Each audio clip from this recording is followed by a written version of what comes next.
to talk about some additional items that haven't been covered yet so far in this debate, but I'd like to acknowledge the comments of the previous speaker, Dr. Kennedy Graham, and say that in fact last night when I spoke for the first time on this legislation, I made reference to the 0.5% of tariffs which remain, which were clearly, and including wine and pork products, which were clearly exceptions that were made on the grounds of religious and cultural custom and practice. And that will always be the case and should always be recognised by New Zealand. But I'd like to talk about a couple of things, Mr. Chairman. One thing that hasn't been mentioned so far, and I think it is a good feature, and it's not the only FTA, I think, where such a thing has been put in, but it is the establishment of an FTA joint commission.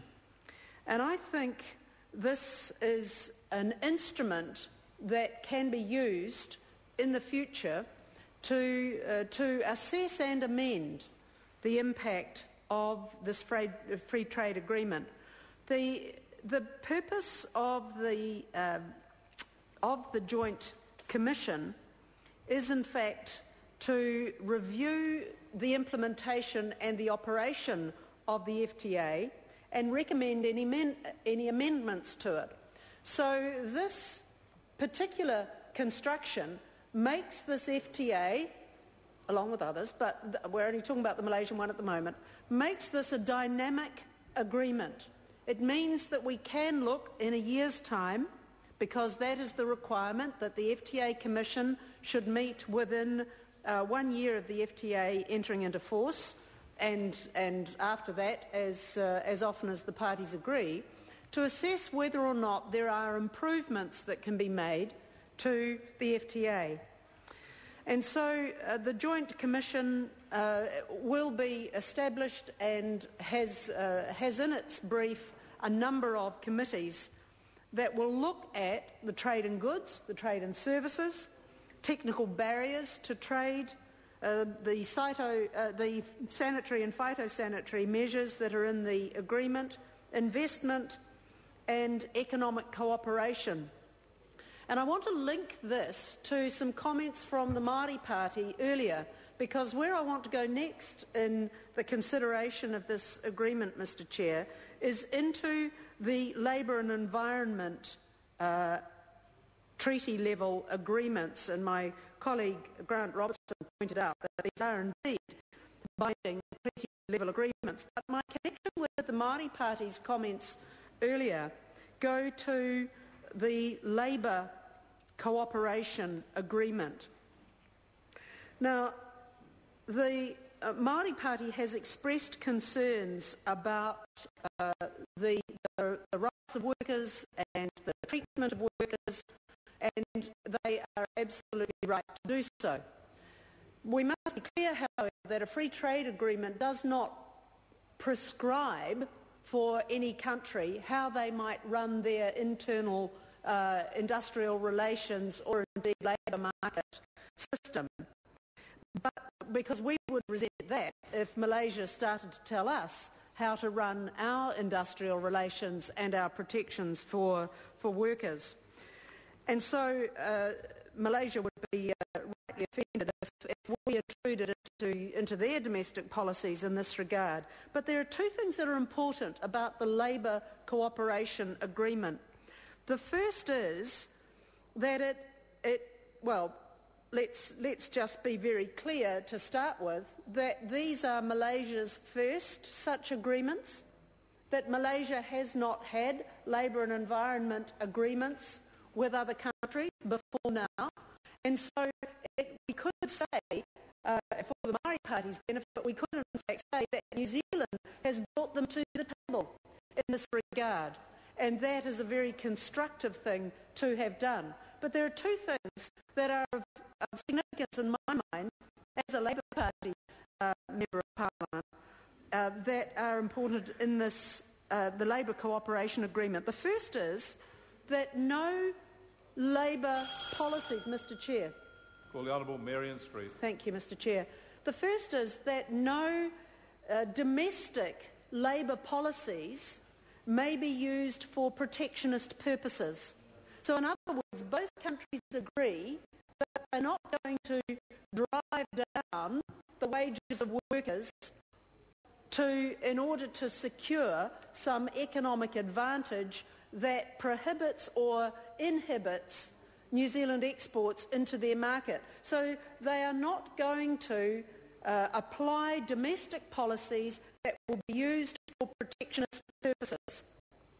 And that is important. The second thing that is important is that there is an agreement to pursue the principles embodied in the ILO Declaration on Fundamental Principles and Rights at Work and its follow-up, 1998.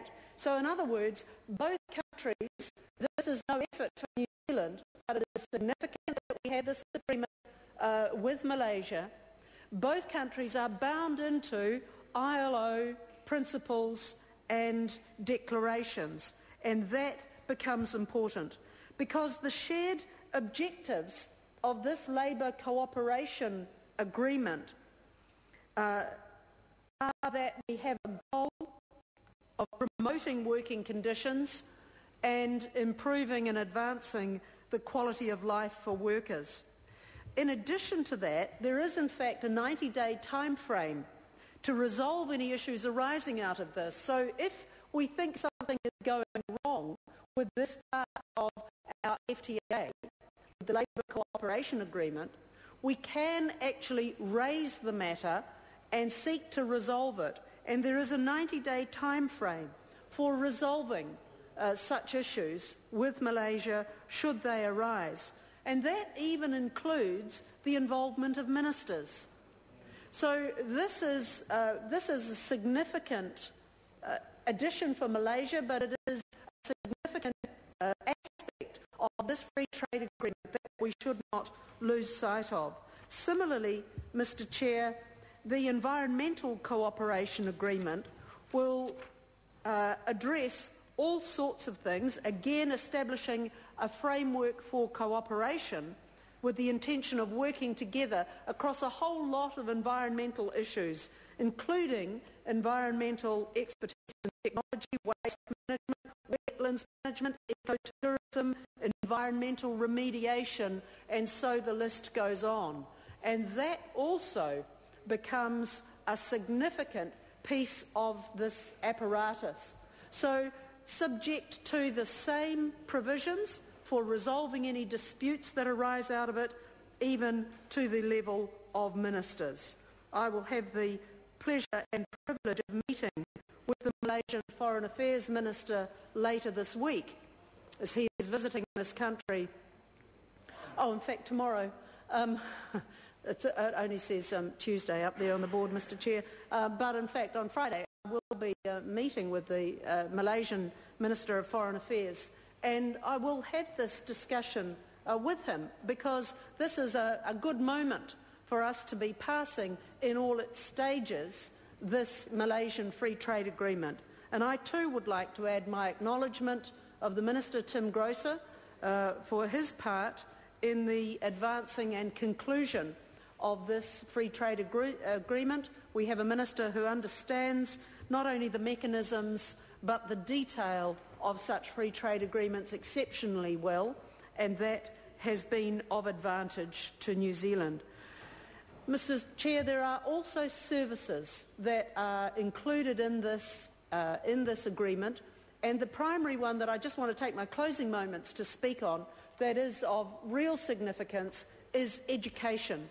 Malaysia has long had a relationship with the New Zealand education system, and at the time of going to accompany the Minister at his gracious invitation to the signing of the Free Trade Agreement in Kuala Lumpur, if I heard about the Colombo Plan once, I heard about it a gazillion times until I was almost tired of it. However, it is part of our historical connection with Malaysia, and that was founded in education and educational exchange. Malaysia is keen to upgrade the quality of its universities. It does not rank highly in the world's assessment